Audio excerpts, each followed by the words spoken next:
अब जो उसका प्रैक्टिकल तरीका है कि अब हमने मैयत को गुस्ल देना किस तरह है, आपका टाइम थोड़ा सा लूँगा, लेकिन ये हर एक मुसलमान के लिए ज़रूरी है कि अपने लवाकिन को हम किस तरह गुस्ल दें। तो ये आपके सामने इंशाअल्लाह उसका तरीका हो। अब इसमें कुछ संगीन गलतियाँ भी हैं।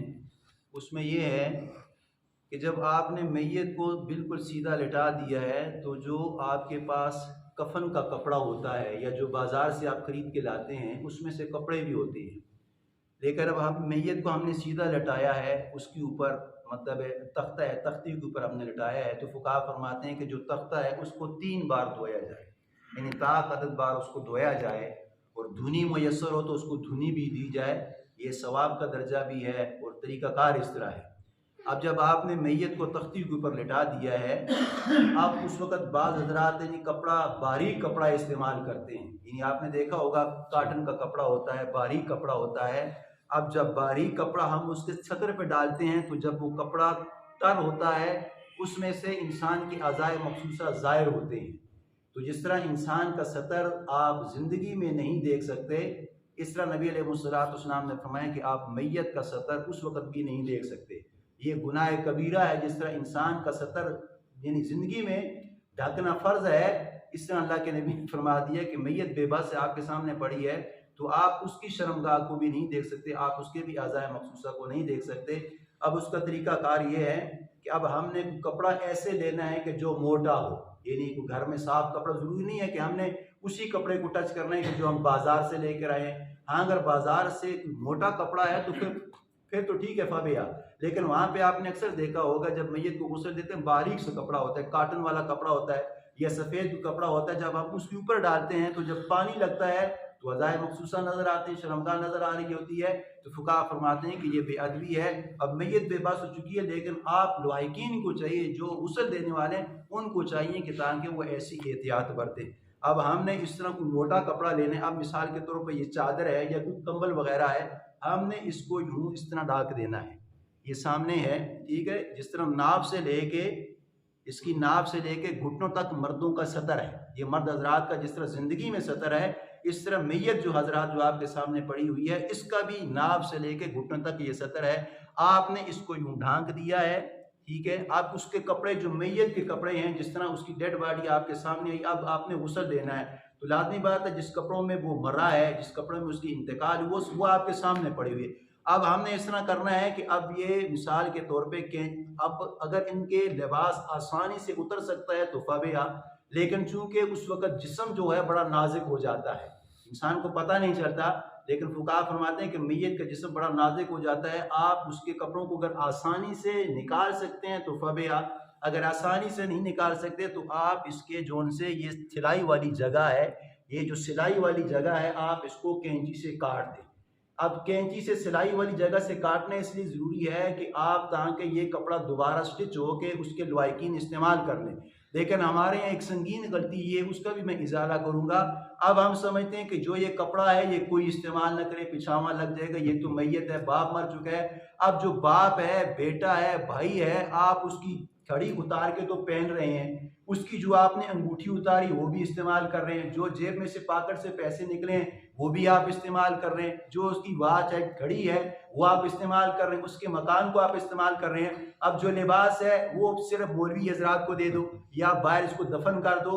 तो जिस तरह आपने मैयत के लिबास को उतारा है, ऐसी सिलाई से उसको काट करें ताकि ये दोबारा स्टिच होके उसका बाप, उसका बेटा, उसका भाई या कोई उसके जो अजीज़ व अकारब हैं वो इस कपड़े को दोबारा इस्तेमाल कर ले, ये सवाब का काम है। लेकिन अगर ज़्यादा कटन फटन होगी तो कोई मसले वाला नहीं है, आप उसको यानी कैंची से काट लेंगे, इस तरफ से काट लिया, इस तरफ से काट लिया, दरमियान से काट लिया, ऐसी जगह से काटें जहाँ यानी दोबारा सिलाई करना फिर आसान हो।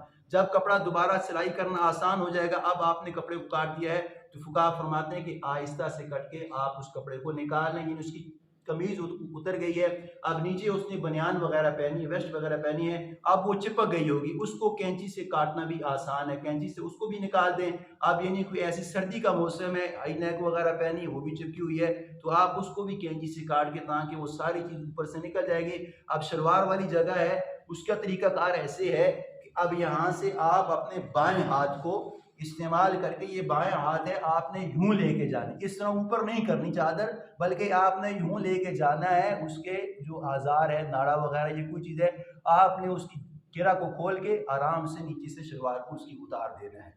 अब आपके सामने यानी जो मैयत है ऊपर चुकी है, अब हमने इसको गुस्ल देना है। उसका सुन्नत तरीका, शरई तरीका क्या है? तो सबसे पहले हमने, जिस तरह इंसान गुस्ल करता है, सबसे पहले वो इस्तिंजा करता है, इस्तिंजे के बाद वो वुज़ू करता है, वुज़ू के बाद फिर वो अपने इन्हीं अज़ा को धोता है। उसका सबसे पहले हमने जो मरला हमने इस्तेमाल करना है, वो सबसे पहले ये है कि हमने उस मैयत को गुस्ल से पहले हमने उसको इस्तिंजा देना है। और इस्तिंजा देने के लिए जो गुस्ल देने वाला है, आप जब कपड़ा यानी कोई बाजार से वो चीज़ लेकर आते हैं, यानी गुस्ल देने वाले कपड़े के साथ कोई चीज़ ऐसी होती है, तो उसमें आपको ग्लव्स भी मिलेंगे, यानी दोस्ताने वगैरह जो उनसे हैं, वो आपने बाएं हाथ पे लपेट लेना है। इसलिए कि जब इंसान इस्तिंजा करता है तो दाएं हाथ को इस्तेमाल नहीं करता, बाएं हाथ को इस्तेमाल करता है। तो आपने बाएं हाथ पे ग्लव्स को चढ़ा देने हैं। अब ये नहीं कि अगर 3 दफ़ा ढीला वगैरह है, टिश्यू वगैरह है, रोल वगैरह है, आपने उससे उसकी बटवानी कर लेनी है, ये भी हो सकता है। और अगर आप उसको पानी के साथ धोना चाहते हैं तो वो भी ठीक है, लेकिन उसका तरीकाकार भी ये है कि आपने उसके बदन को इस तरह यहाँ से चादर वगैरह ऊपर करके आपने पानी वगैरह का ये जो मग्गा पड़ा है, पानी से आपने एक हाथ से पकड़ लेना है और दूसरे हाथ से, बल्कि गुस्ल देने वाले के लिए है कि वो भी उसकी अज़ाए मखसूसा को नहीं देख सकता, इसलिए कि उसने यूं किया, इस तरह पानी डाल के उसने उस जगह को मल लेना है, ठीक है, एक दफ़ा उसको भी, यानी ताकि उसको यकीन हो जाए कि मैंने अपनी तरफ से उसकी पाकी कर ली है। यानी दोनों हिस्सों की, सामने वाले हिस्से की भी है और जो उसका बैक वाला हिस्सा है, मैंने उसकी भी बटवानी भी कर ली है, पानी यहाँ तक पहुँच गया है। अब उसको अच्छी तरह से आराम आराम से मल के 2 दफ़ा, 3 दफ़ा, 1 दफ़ा आसान से मल के, और पानी का बहाव भी हो जाए, ताकि मुकम्मल यकीन हो जाए कि मैंने इस्तिंजा कर दिया है। अब जब इस्तिंजा आपने करवा दिया तो आपने अपने जो दस्ताने वगैरह हैं, आपने उसको उतार देने हैं और फिर आपने अपने हाथों को धोना है। अब इसका इस्तिंजा मुकम्मल हो चुका है। अब हमने मैयत को वुज़ू देना है, वुज़ू के बाद फिर हमने उसको गुस्ल देना होगा। तो उसको जब हम उसका वुज़ू कराएंगे, तो वुज़ू कराने वक्त हम ये 6 चीज़ों का इस्तेमाल करेंगे, यानी काटन वगैरह के, ये रुई के, इस तरह हमने 6 चीज़ें बना लेनी है। अब ये सामने आपकी पड़ी हुई होंगी। हमने इसको एक दफ़ा जो सा है अपने पानी में यूं भिगोना है, पानी में भिगोकर हमने सबसे पहले कुल्ली वगैरह करानी है। अब यानी आप ये देख लें कि बाज़ औक़ात जिस वक्त मैयत होती है, उसका चेहरा मुंह बंद हो जाता है, यानी उसके होंठ बंद हो जाते हैं, दांत आपस में चिपक जाते हैं।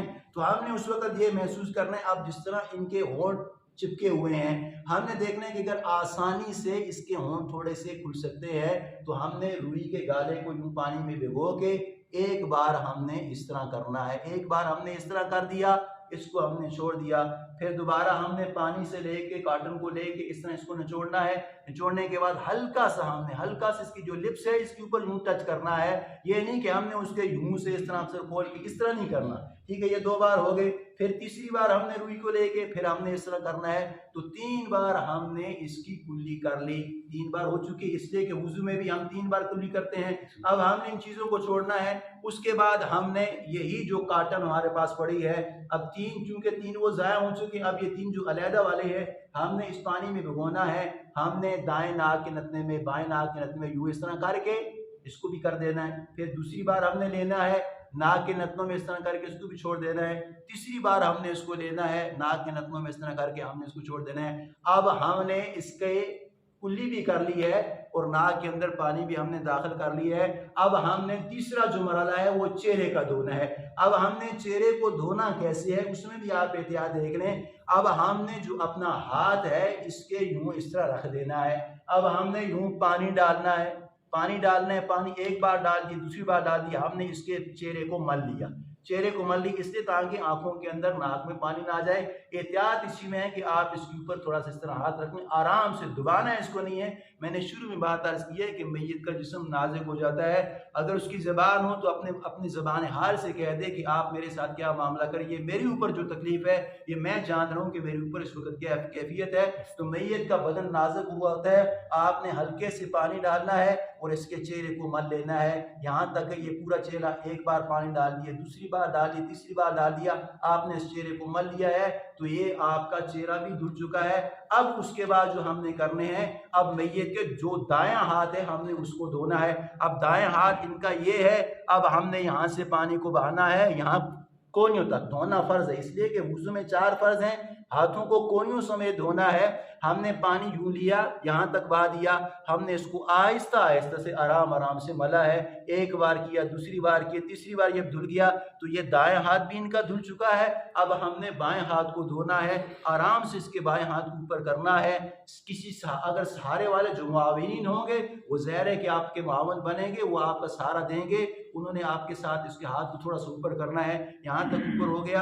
आपने यहाँ से पानी को बहाना है, कोनियों तक जब धो दिया, 1 बार 2 बार 3 बार, जब ये इसके हाथ भी धुल गए, अब जो तीसरा मरहला आएगा वो हमने इसके सर का मसा करना है। और सर के चौथाई सर का मसा करना ये भी फर्ज है। चौथाई सर जो हिस्सा है सर का, उसका मसा करना फर्ज है। फिर हमने हाथों को धोना है। अपने हाथों को हमने धो लिया, अच्छे तरीके से धो लिया। अब हमने मैयत के सर का यूं मसा करना है, इस तरह मसा कर लिया, इसलिए कि हमारे हाथ हो चुके हैं, हमने सर का मसा कर लिया। जब सर का मसा हो चुका है, अब उसके बाद हमने जो आखिरी मरहला है, हमने मैयत के पाँव को धोना है। अब हमने पानी से जो पहले इनका दायां पाँव है हमने इनको धोना है। दाएं पाँव को पहले हमने धो लिया है, अच्छे तरीके से इन्हें घुटने तक धो लिया है, और फिर हमने बाएं पाँव को भी धो लिया है। अब इनके बाएं पाँव को धो लिया, अब इनका वुज़ू मुकम्मल हो चुका है। अब हमने मैयत को मुकम्मल गुस्ल देना है। अब उसके गुस्ल का तरीका क्या होगा, अब जो मैयत की जो बाएं करवट है, अब ये दाएं वाला जो हिस्सा है हमने इसको आराम से इस तरह ऊपर करना है, ये ऊपर करना है। लेकिन आप ये देख रहे हैं, अब चादर छोटी होगी तो इख्तिमाल है यानी जो सतर है वो नंगा नजर आएगा, तो जो बाकी हजरात हैं वो देख सकेंगे। इसलिए मैंने शुरू से कहा कि हमने इस चादर को लंबा लेना है ताकि ये चादर थोड़ी सी आगे चले जाए। जब चादर आगे होगी तो जो मरीज यानी जो मैयत होगी, जब हम उसको यूं करवट के बल लेंगे तो इनका जो बैक वाला हिस्सा है ये ना गस्साल खुद देख सकेगा, ना जो बाकी हजरात हैं वो देख सकेंगे।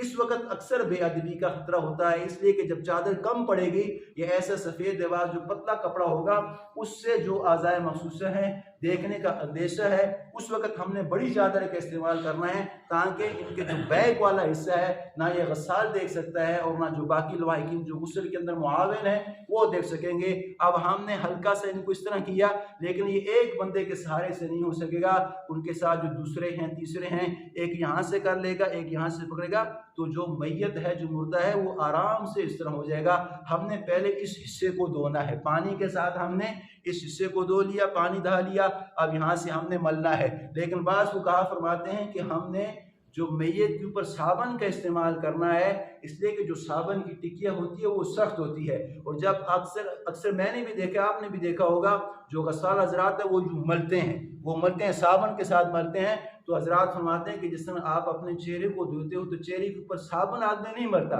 बल्कि सबसे पहले अपने हाथों के ऊपर साबन मल के फिर इस तरह मलता है, इसलिए कि ये जो ये फेस है, मुंह है, ये बड़ा नाजुक हिस्सा है। आप अगर साबन से लेके आप इसको रगड़ेंगे तो खराश भी हो सकती है, निशान भी पड़ सकता है। तो इसलिए कहते हैं कि आप अपने जो गस्साल है वो साबन को अपने हाथों से मल ले, हाथों को मल के फिर इस तरह कर ले, इसलिए कि उससे पाकी हो जाएगी। लेकिन आप अगर साबन भी इस्तेमाल करते हैं तो नरम हाथ से आहिस्ता आहिस्ता साबन इस्तेमाल करें, इसलिए कि मैयत का जिस्म नाजुक होता है। आपने जब इस्तेमाल कर लिया तो पानी इस तरह एक बार बहा दिया, दूसरी बार बहा दिया, तीसरी बार बहा दिया, ताकि यकीन कामिल हो चुका है कि ये हिस्सा इसका जितना भी है ये गीला हो चुका है, पानी हर हिस्से पे पहुंच चुका है। चाहे कि यहाँ से आप पानी फेंकेंगे, लगाएंगे, वो पानी यहाँ से निकल जाए, क्रॉस हो जाए, तो पता चल जाएगा कि ये हिस्सा इसका मैयत का मुकम्मल धुल चुका है। तो ये हिस्सा जब धुल चुका है तो हमने इनको नीचे करना है, सीधा ऐसे लेटा के, फिर हमने जो सा इनका ये दूसरा बाजू है इसको ऊपर करके आराम से इस तरह, फिर वही बात आ गई कि चादर लंबी होगी तो हिस्सा ज़ाहिर नहीं होगा, इनके जो अज़ाए मखसूसा हैं तो ना गस्साल देख सकेगा और ना दूसरे जो लवाहिकीन जो उसके साथ खड़े हैं गुस्ल के अंदर मुआविन है वो देख सकेंगे। अब हमने इसी तरह पानी लेकर इस हिस्से को भी इसी तरह धोना है जिस तरह हमने पहले हिस्से को धोया था। अब ये हिस्सा मुकम्मल हमें यकीन हो चुका है कि एक बार भी हमने धो दिया, दूसरी बार भी धो दिया, पानी तीसरी बार भी पहुँच चुका है, तो अब यकीन कामिल हो चुका है कि मैयत साफ हो चुकी है, अब कोई खतरा नहीं है, सारी जगह पे इनका पानी पहुंच चुका है। अब हमने जब इनको पानी दे दिया, फिर उसके बाद फुक़हा फरमाते हैं कि या दूसरी, या तो वुज़ू करने के बाद गुस्ल देने से पहले आपने जो मैयत का जो सर है, जो दाढ़ी मुबारक है, आप इसको अच्छे तरीके से सर के ऊपर पानी भी डाल लें, और साबुन है, शैम्पू वगैरह कोई भी है, आप सर को भी धो सकते हैं, दाढ़ी को भी धो सकते हैं। ये उस वक्त कर सकते हैं कि जब आपने इस्तिंजा दिया, इस्तिंजे के बाद गुस्ल दिया, गुस्ल देने के यानी इस्तिंजे के बाद वुज़ू करवाया, वुज़ू करवाने के बाद आप सर के बालों को भी और दाढ़ी को भी धोकर, जो पहला मरहला है वो ये है, और दूसरा मरहला वो है करवट लेके आपने पहले उस हिस्से को धोना है, फिर आपने इस हिस्से को धोना है। अब जो आखिरी मरहला है, फुकाहा फरमाते हैं कि अब जो गस्साल गुस्ल देने वाला है वो हल्का से पेट के ऊपर यूं हाथ मारे, हल्का सा पेट के ऊपर हाथ मारे। उसका ये होगा इसलिए कि जो मैयत है कोई 4 घंटे से फोत हुई है, कोई 10 घंटे से है, कोई सरखाने में पड़ी है, किसी का 1.5 दिन गुजर चुका है। अब यानी उस वक्त जिस वक्त आपने मैयत को उलट पुलट किया, यानी यहाँ से आपने यूं किया, फिर यहाँ से आपने यूं किया, इसमें लामहला खतरा ये है कि उससे उसकी गंदगी निकलने का अंदेशा है, बड़े पेशाब का, बोलो बराज निकलने का। इसलिए कि आपने मैयत को उल्टाया है, पुलटाया है, दाएं से बाएं किया, बाएं से दाएं किया, इधर से मला, उधर से रगड़ा। उस वक्त ये है कि शायद कि इसके बड़े पेशाब में से कुछ चीज़ निकल रही हो, क्या पता चलता है। तो फुकाहा फरमाते हैं कि आपने देख लिया है इस तरह हल्का सा पेट के ऊपर हाथ लगाने से, अब उसका कोई बोलो बराज निकल चुका है, तो आया दोबारा फिर इस्तिंजा कराने की ज़रूरत है, क्या दोबारा फिर गुस्ल देने की ज़रूरत है? तो फुकाहा फरमाते हैं कि जो आपने पहले इस्तिंजा दे दिए वो भी उस गुस्ल के लिए काफ़ी है, और जो आपने गुस्ल दे दिए वो गुस्ल के लिए काफ़ी है। अब नया गुस्ल देने की ज़रूरत नहीं है, बल्कि आपने देख लिया है कि बड़ा पेशाब निकल चुका है मैयत का, तो आप इस तरह ऊपर करके पानी को बहाकर, वो निकल जाएगा, हाथ लगाकर या फिर दोबारा ग्लव्स लगाकर पानी बहा देंगे, तो उससे दोबारा गुस्ल करने की ज़रूरत नहीं है, बल्कि पानी बहा के वो आपका मैयत पाक हो जाएगा। इससे दोबारा गुस्ल देने की ज़रूरत नहीं है। फुकाहा फरमाते हैं कि ये तरीका है। अब आपने जब मैयत पाक हो चुकी है, अब उसके बाद ये है कि आपने हल्का सा इसके सर को यूं हल्का सा इस तरह करना है, सहारा लगा के। एक आदमी का जिम्मा नहीं है, बल्कि 2 आदमी को यूं सहारा लगा के इतना आराम से, ये नहीं बात इस तरह पूरा इस तरह कर लेते नहीं, बल्कि इतना आ गया है। तो फुकाहा फरमाते हैं कि यहाँ से चूंकि ये हिस्सा धुल चुका है, अब इतना हिस्सा बाकी है, तो फुकाहा फरमाते हैं कि यहाँ से पानी बहा के हल्का संभाला जाए, ताकि ये जगह भी उसकी पानी के साथ तर रह जाए, खुश्क ना रह जाए, तो यहाँ से पानी भी हो जाएगा।